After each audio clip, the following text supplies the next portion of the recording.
Pablo Fornals. I'm late, aren't I? Someone must have already done that. I'm sure they have. I am rather late to the party. You're going to have to excuse me because I had to watch that game on playback. In fact, that's the weirdest, I think, experience of watching a West Ham game for some time. So I was on the M25, so I've listened to, I think, up to 2-0 was on the radio. And then I've decided that I couldn't then watch the rest of it. So I had to then just catch a little bit of highlights. I'd wait till the end of the game, then watch the highlights back whilst getting updates. It was a bizarre way to view the match. Hey, what's that all about? M25 on a Sunday, jam-packed. Anyway, there we go. It's done. I'm home. And I am absolutely delighted. So apologies that it's taken me a little while to upload. Well, firstly, the crowd were loud, weren't they? Weren't the crowd loud? They really, really were. Declan Rice, if he was in any doubt before whether the West Ham fans want him to stay, I don't think he'll be any doubt now. Not sure how much good it'll do, but they made their case very, very clear. That is not an easy thing to do. Go away from home in the Premier League and win 4-0. We've been all right. We've had a few 4-0s, haven't we? A few Pablos. Had a few Pablos recently, but away from home, not easy. Bournemouth, I know they lost by 9 earlier on in the season. I lost 9-0 or something like that earlier on in the season. But that's still not easy. There won't be too many that put 4 goals past them, I'm guessing. And they're in pretty good nick. And I think one of the best things we did in that was we quietened the crowd really quickly by scoring after 5 minutes, because that place is normally bouncing. Took the steam out of them. But there's one thing Bournemouth have got, and that is the ability to score again and even retain that right late into the game. And I think by us being so far ahead, even by sort of like the 70th minute or whatever it was, it sort of killed that. We were so far ahead that there was almost no point, and Gary O'Neill really pushing his luck too much. So I think possibly was wrapping up in cotton wool and thinking, let's just get to the next game. And I think they probably will be safe. I mean, more importantly, that's us in 13th position in the league. The goal difference has done us a massive, massive benefit. -8 goal difference. Now, obviously, I'm aware in recent years we've done a little bit better than that in goal difference. We've been plus goal difference, but that's balanced up. Well, it has. It was a 4-goal deficit, of course, of 5-1, wasn't it, against Newcastle? That's balanced that up really, really nicely. That is worth an extra point. So I don't think we're 34 points is going to be quite enough, but the extra, I think we still need another point or two, but it's pretty good. There's daylight there. Let's just deal with the goals here. We'll get to the scorpion kick, Pablo Fornals' scorpion kick, in sequential order, so you'd have to wait. Cresswell corner, first goal, Antonio header. Back to back headers. He is in good form. Was it just me, or is he tired? Because it was funny listening to that. So I listened to it on the radio and you sort of build up a picture in your mind. Then when you watch it, I thought he did look a little bit leggy. And that's totally understandable. I think Moyes got to wrap some people in cotton wool before the Liverpool game. And I would not be surprised or disappointed if Antonio doesn't play ahead of Liverpool. And I won't mind. I think it's probably the sensible thing to do because we're going to need him. We are going to need him.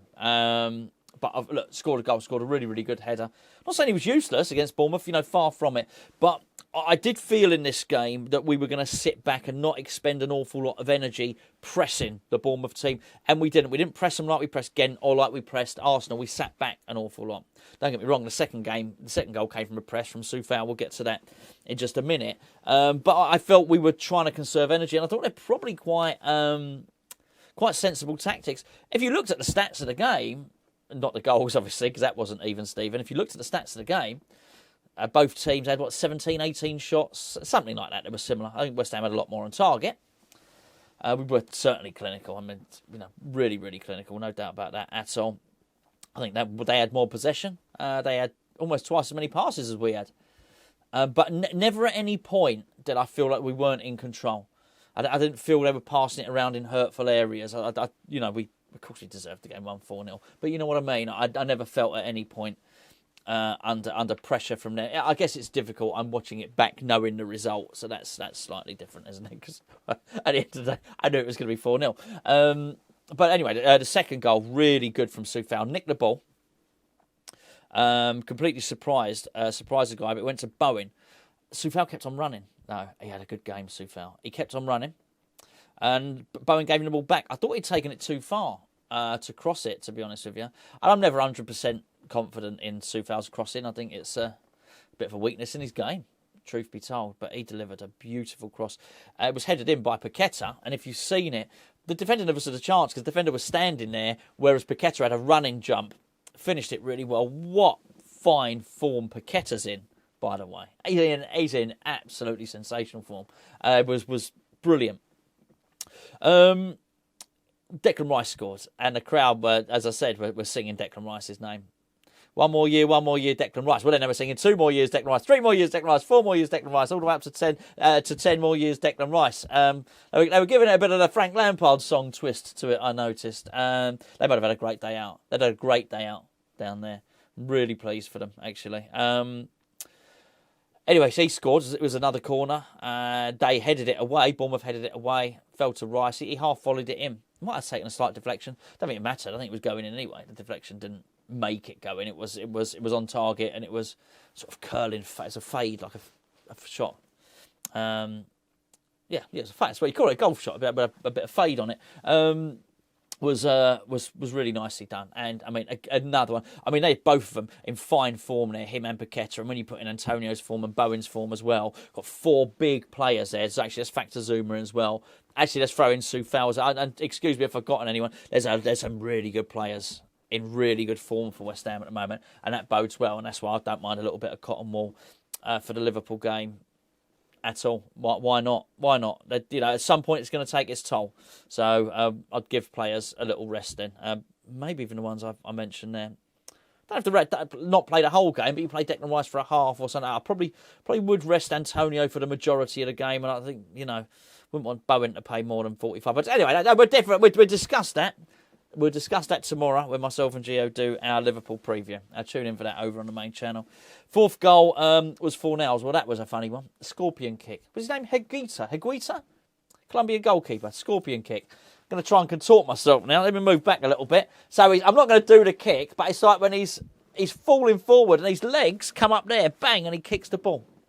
I'll try and put it in the thumbnail for this video. I'll try and get a picture of Fornals and put it in the thumbnail for this scorpion kick. I'll tell you what, it was great. Great goal.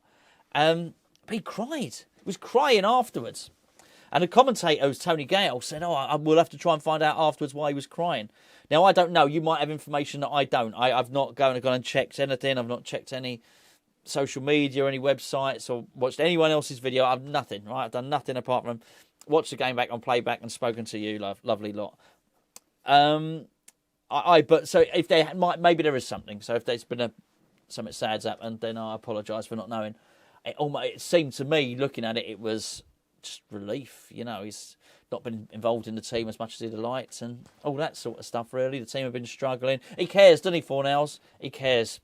Pablo Fornals, we love that. So I was really pleased for him. Everyone would have been pleased for him.